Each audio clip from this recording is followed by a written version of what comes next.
এটা আমার জায়গা বলতেই কত ভালো লাগতেছে। এটা আমার জায়গা। আসলে নিজের কিছু হলে ওটা মানে নিজের বলতেই অনেক বেশি ভালো লাগে। আর নিজের জিনিস যেমনই হোক অনেক বেশি ভালো লাগে। তো আমার তো বাড়ি গাড়ি কিছুই নাই।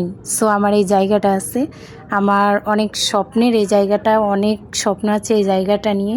সো আসসালামু আলাইকুম এভরিওয়ান, সবাই কেমন আছেন? শুরুতেই আপনাদেরকে সুন্দর একটা ভিডিও দেখাই দিচ্ছি, তো আপনারা দেখে নিন। লেবু ধরছে এই যে মাটিতে ঝুলা রয়েছে, তাই না? অনেক লেবু ধরছে এই যে।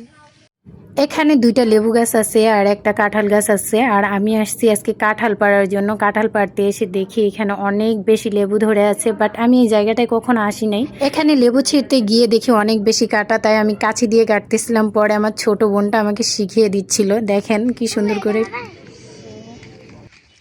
না আব্বু, এটা ছিল না, ছোটটা ছিল না, ওইভাবে ছিঁড়তে হয় না।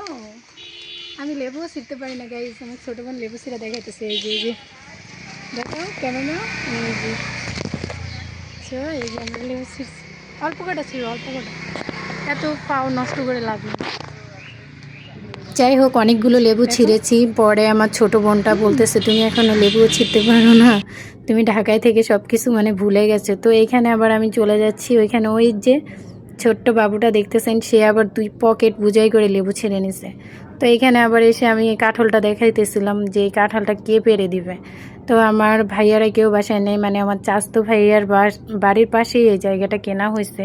বাট আমার অনেক বেশি স্বপ্ন এই জায়গাটা নিয়ে। আর দেখেন রাস্তার কিনারে, একদম রাস্তার কিনারে এখানে যদি আমি একটা দোকান দিই অনেক বেশি ভালো হবে। মানে এটা ভেবেই এই জায়গাটা কেনা হয়েছে।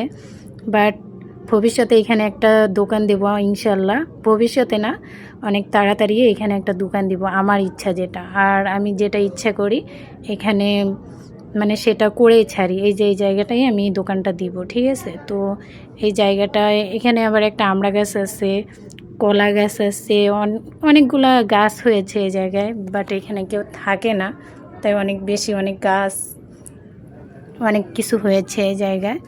তো বৃষ্টি হয়েছে, বৃষ্টির পানিতে মানে সব কিছু অনেক বেশি সুন্দর হয়ে উঠেছে। তো যাই হোক, এই জায়গাটা নিয়ে আমার অনেক বেশি স্বপ্ন, অনেক বেশি। তো আমার ইচ্ছা আছে, মানে আমি এখানে একটা কসমেটিকের দোকান দিব অ্যান্ড তার সাথে থাকবে টেইলার্স। মানে যেহেতু আমি টেইলার্সের কাজ জানি। আর স্বপ্ন তো স্বপ্নই হয়, স্বপ্নকে কখনো অবহেলা করা যাবে না, কারণ একদিন স্বপ্ন বাস্তবে পরিণত হবে ইনশাল্লাহ। আর চেষ্টা করতে হবে, চেষ্টা করলে সব কিছুই হয়। দেখেন আমি কখনোই ভাবি নাই যে আমি এই জায়গাটা কিনবো। আর এই জায়গাটা কেনার একটাই উদ্দেশ্য যে আমি এখানে দোকান দিব।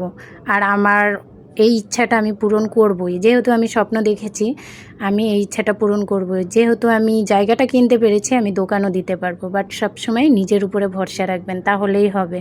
সো দাদি, ও দাদি, ও দাদি, আমার দাদি কথা কয় নাকি? কই এই জায়গাটা আমার না, এই জায়গাটা আমার না। এইখানে দাদিকে ইচ্ছা মতো ডাকতেছিলাম, দাদি তো আমার কথা শুনতেই পাচ্ছিল না। মানে এখানে আমার দাদির বাড়ি, দাদির বাড়ির পাশে এই জায়গাটা কেনা হয়েছে। তো দাদি আছে, আমার মেজে আব্বু আছে এখানে। তো ওদের বাড়ির পাশে এই জায়গাটা কেনা হয়েছে। আর দাদির বাড়ি থেকে আমাদের বাড়ি একটু দূরে, মানে দাদির বাড়ির থেকে 2-3 মিনিট লাগে আমাদের বাড়িতে যেতে। সো এখানে আসছি, আমি সহজে বাড়ি থেকে কোথাও বের হই না। তো এই জায়গাটা কেমন লেগেছে আর দোকান দিলে কেমন লাগবে সবাই জানাবেন। আর কেমন হবে এখানে যদি একটা দোকান দিই। সো সবাই ভালো থাকবেন, সুস্থ থাকবেন, আল্লাহ হাফেজ।